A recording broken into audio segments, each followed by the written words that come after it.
First, I would like to introduce Juhani Pallasmaa. He is a Finnish architect, educator, and critic that was graduated from Helsinki University of Technology and has written and taught architecture, visual arts, environmental psychology, and philosophy of culture around the world for 40 years.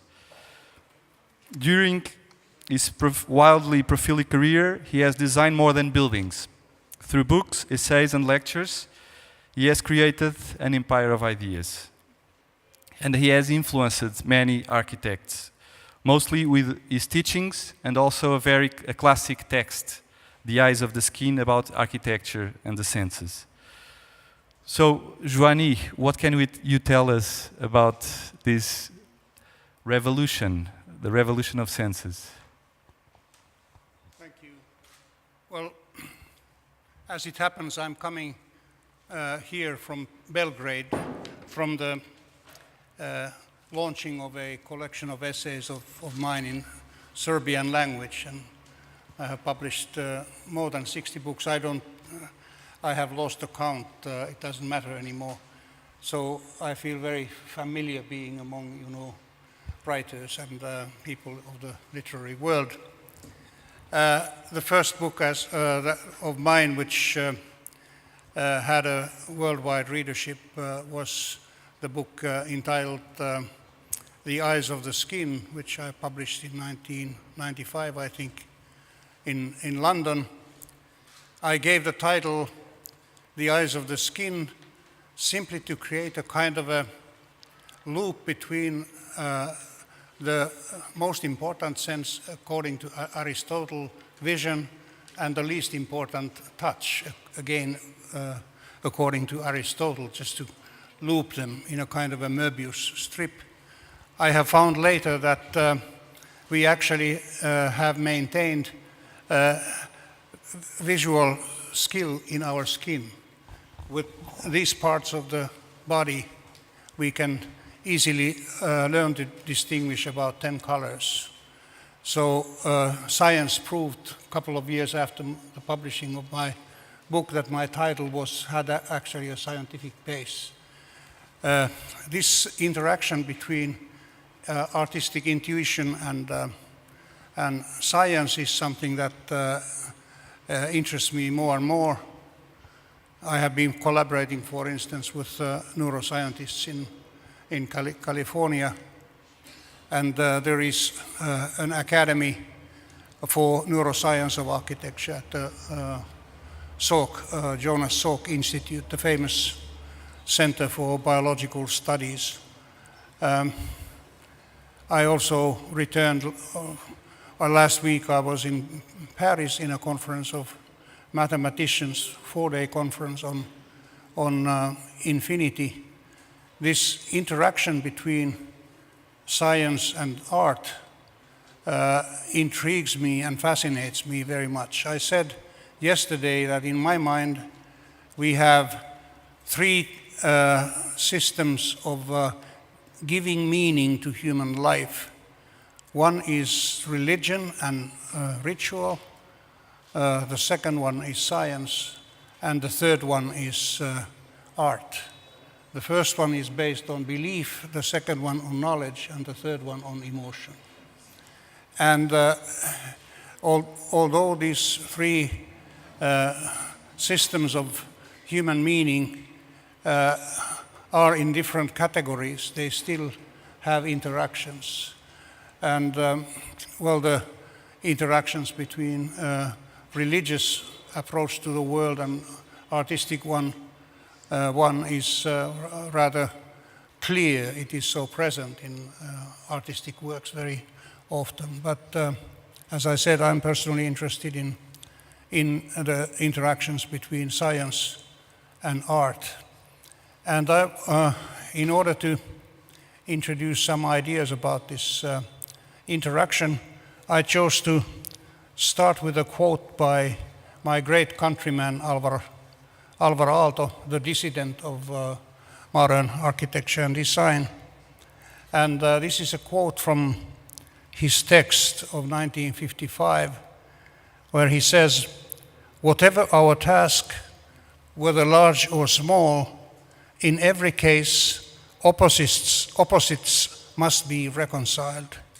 Almost every formal assignment involves dozens, often hundreds, sometimes thousands of conflicting elements that can be forced into functional harmony only by an act of will.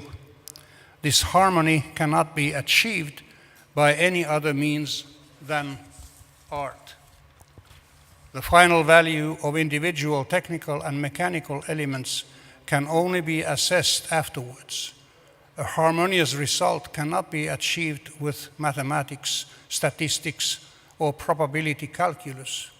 That's a rather, how would I say, surprisingly sincere argument by one of the leading functionalists of modernity to doubt the possibility of scientific thought in the field of architecture.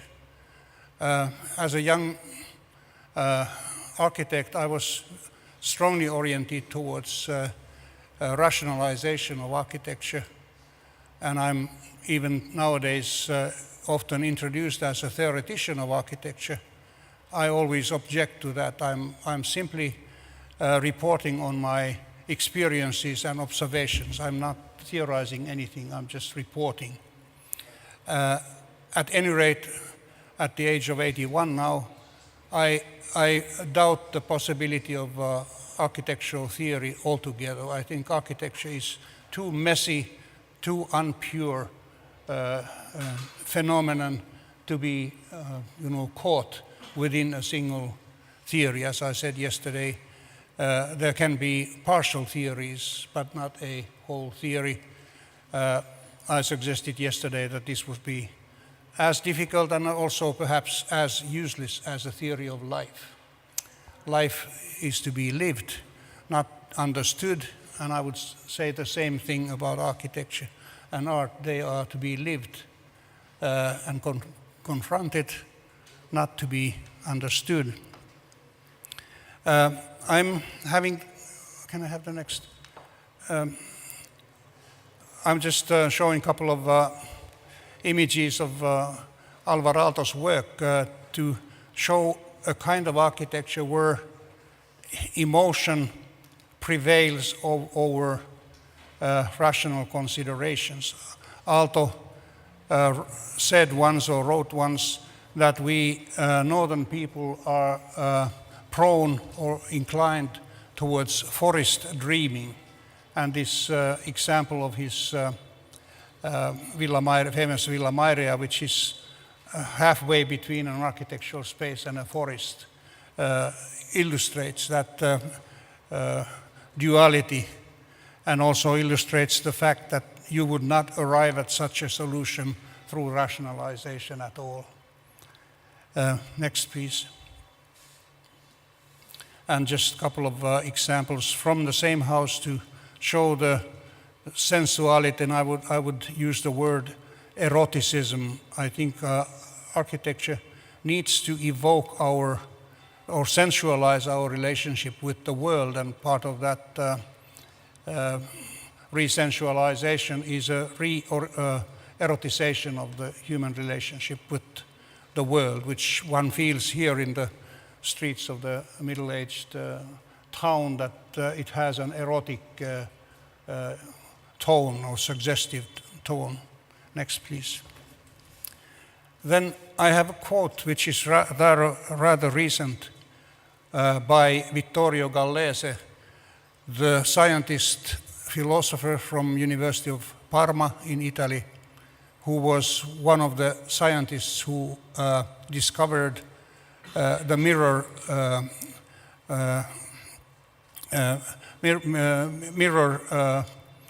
cells in the human nervous system about 28 or 29 years ago, which I think for me is the next important discovery about the human mental dimensions after Freud's discovery of the unconscious.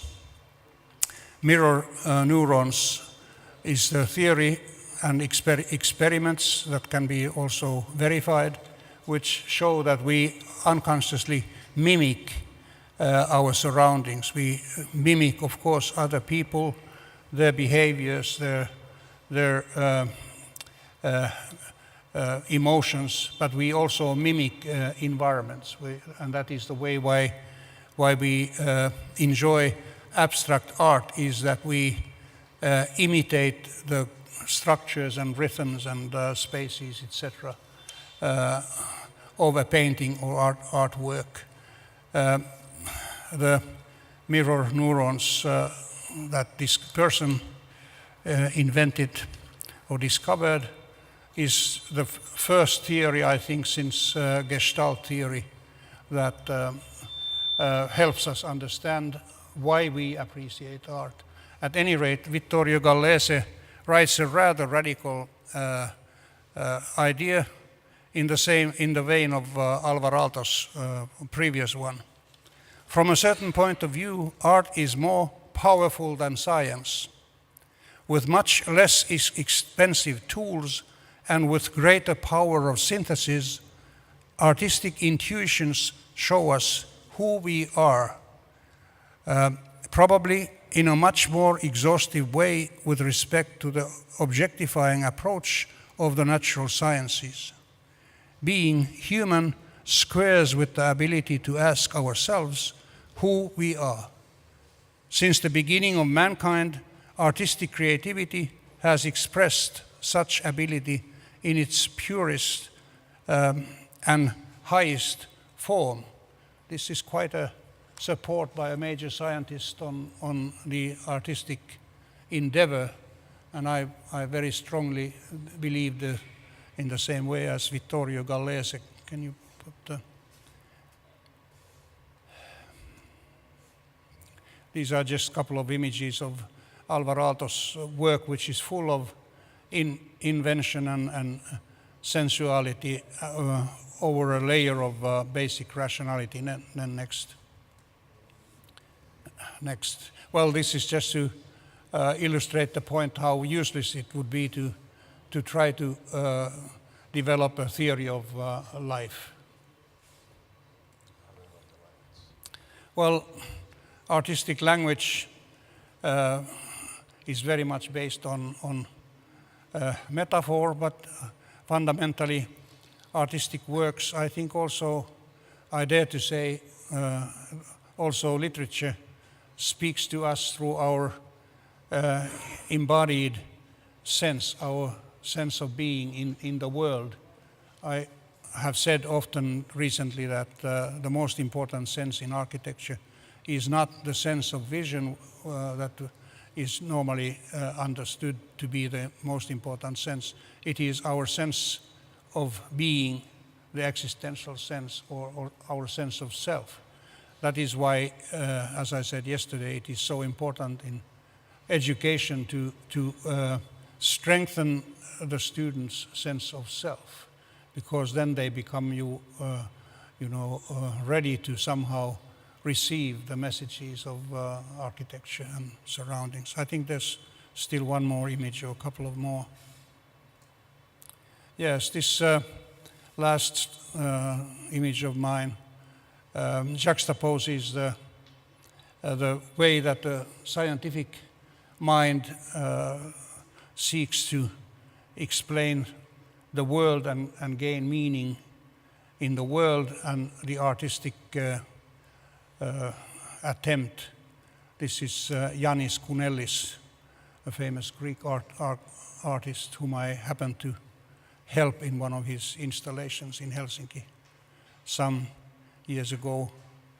And I would like to end by saying that I have had a very fortunate and I would dare to say exceptional life, because I have had major artists, both of Finnish origin and internationally, as my intimate friends, both in discussions and collaborations. And one circle of friends are really important. Once you have a philosopher as a friend, philosophy as a not discipline, but a realm of thought becomes somehow accessible to you, and your friendship with a philosopher humanizes that field, and so forth.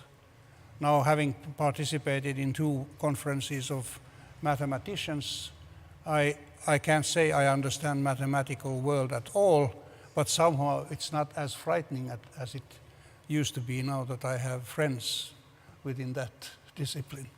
Thank you. Thank you.